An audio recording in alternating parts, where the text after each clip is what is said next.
conversion, and with the 250 watt lights, if we convert those to LED, those have an approximately 3-year payback for the $100 per replacement, and the 400 watts have a approximate payback of about 2 years.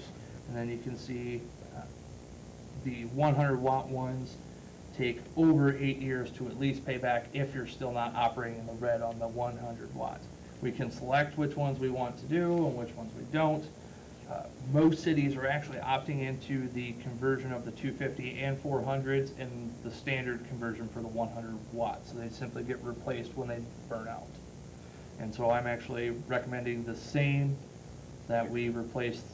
I believe it's 109 total at a cost of $10,900, which will be recouped within 3 years.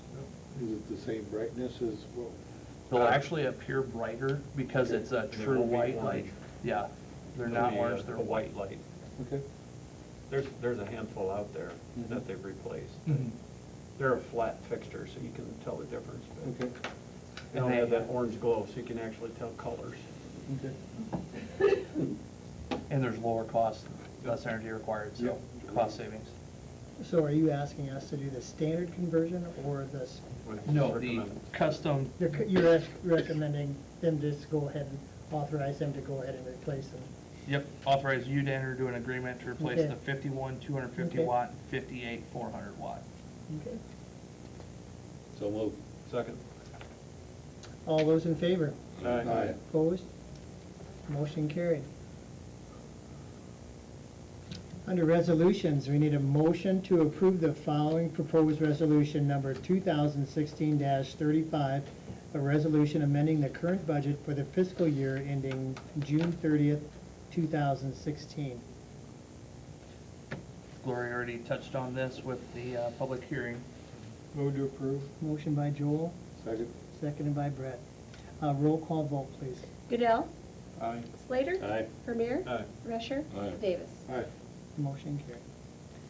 Next, we need a motion to approve the following proposed resolution number 2016-36, a resolution approving an agreement with Jeff Weiss doing business as Weiss Septic Pumping and Hauling of Barnum, Iowa, for the discharge of effluent into the city sanitation sewer treatment system.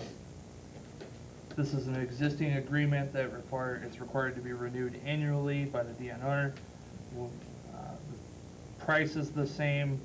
People Service was contacted to make sure that the price and the ability were fine. We've collected approximately $575 this fiscal year from the existing agreement. Motion by Jeff, Second. seconded by Darrell. Roll call vote, please. Slater. Aye. Vermeer. Aye. Rusher. Aye. Davis. Aye. Goodell. Aye. Motion carried. Next, we need a motion to approve the following proposed resolution number 2016-37, a resolution appointing city officials and representatives to various city boards and commissions. So this is for the reappointment of Steve Boomgarden as the zoning administrator, which we've been in discussions with Steve regarding the position. Midas is exploring the employment of a building inspector to be shared among the members of Midas. However, when you get multiple government agencies together to try and cooperate and get something done, it takes time. So I'm recommending, or Dan is recommending the appointment of Steve for the rest of the year. For the remainder of the year. So moved. Motion by Joel, Second. seconded by John. Roll call vote, please. Vermeer. Aye. Rusher. Aye. Davis. Aye. Goodell. Aye. Slater. Aye. Resolution carried. Next, we need a motion to approve the following proposed resolution number 2016-38, a resolution approving a purchasing policy for the city of Humboldt, Iowa. Okay, so included in your packet is a revision of the draft that we constructed. This was the first policy that we worked on. When it was sent off to the city attorney, there were some reservations. His memo is included in the packet, correct? Yes, it is. Okay. Mhm. So his reservations are included in there with our discussions. One of the things that Eric said is that by having a gray area instead of a black and white, is gray area is easier with litigation. And so he had some concerns about if we were to violate policy with a black and white, obviously you establish policy to follow, but by having a gray area, it's a little easier when it comes to litigation.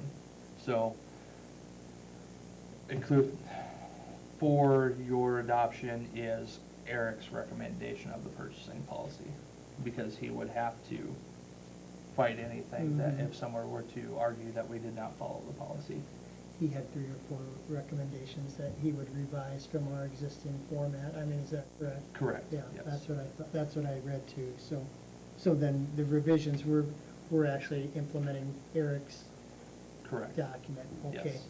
I think we should cover those, Sure, make sure everybody's on the same page. His recommendation. go right ahead. You got them in front of you, Jim? Right here, so.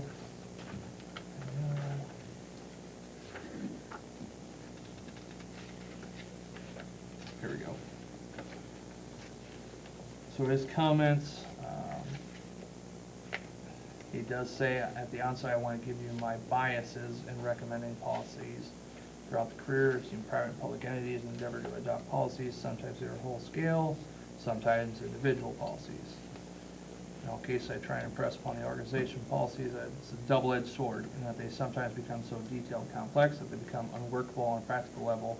The result is a policy that's not strictly observed, which from a legal standpoint is usually worse than having no policy at all.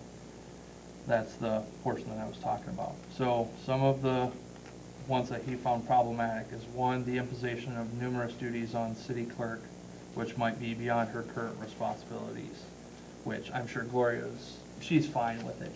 She can take it, correct? So, he did also have some concerns on the creation and composition of the bid board. I did have a discussion with him to assure he was under the impression that was some form of appointment or election of, as it was an external source that would actually oversee this. And then I explained, no, it's simply all the department heads that can oversee the process to make sure one doesn't get too familiar with a vendor. And so his third one was simply the ethical standards he thought would be best served in the employee manual, which is fine. I don't think it's necessarily an issue to have it in 2 places, but it would be fine served in the employee manual as well. That's it. Any further discussion, gentlemen? Do you have a motion?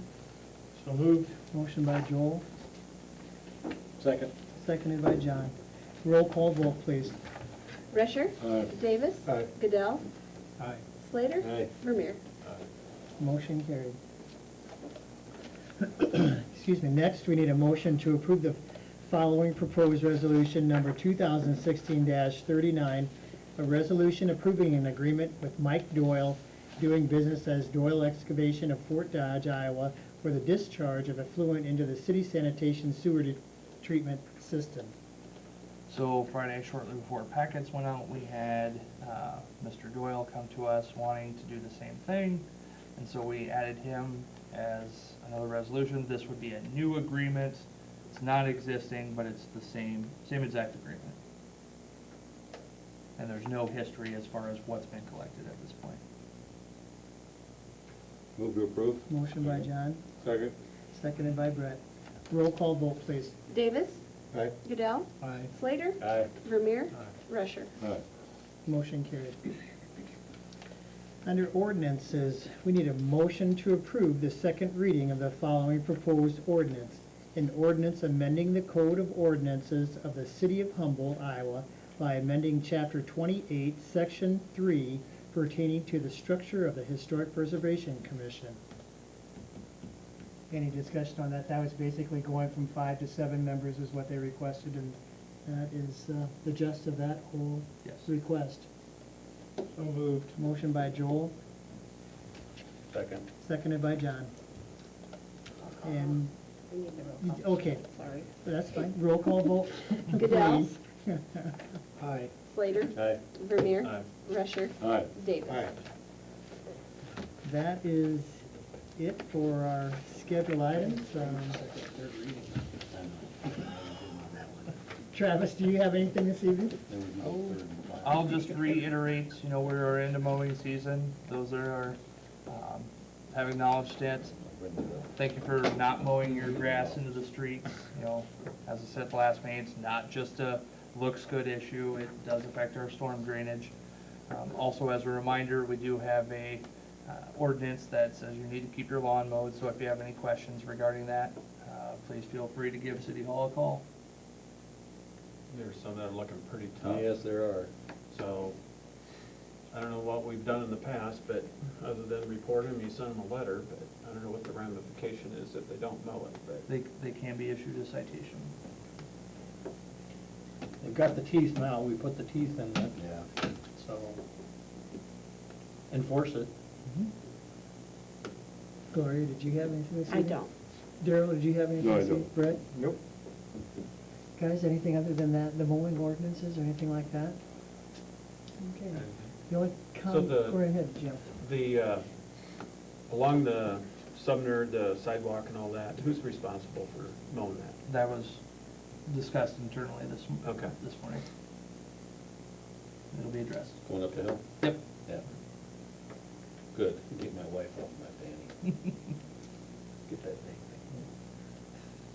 Agreed. But aren't we still waiting for the contractor on some? I don't supposed to be done. Or We- that's we've- done? No, the sidewalk itself is closed out. Yeah. Okay. The bridge has some work yet, but the sidewalk itself is closed. Okay. The only comment I would have would be to thank Tim and Candace Nearing for their service for taping and videotaping all the council meetings throughout the year. I don't know how many years of service you've provided, Yeah. 10 years. Tonight is actually your last day on the job for us, so we'd just like to thank you for everything that you've done and the quality work that you've provided. You're welcome. Oh, and with that, we need a motion to schedule Monday, June 2nd, 2016 at 5:30 PM as the date and time for the next regular meeting at the Humboldt City Council, and to adjourn this session at 6:02 PM. So move. Motion by John, seconded by Joel. All those in favor? Aye. Those opposed? Motion carried. Thank you.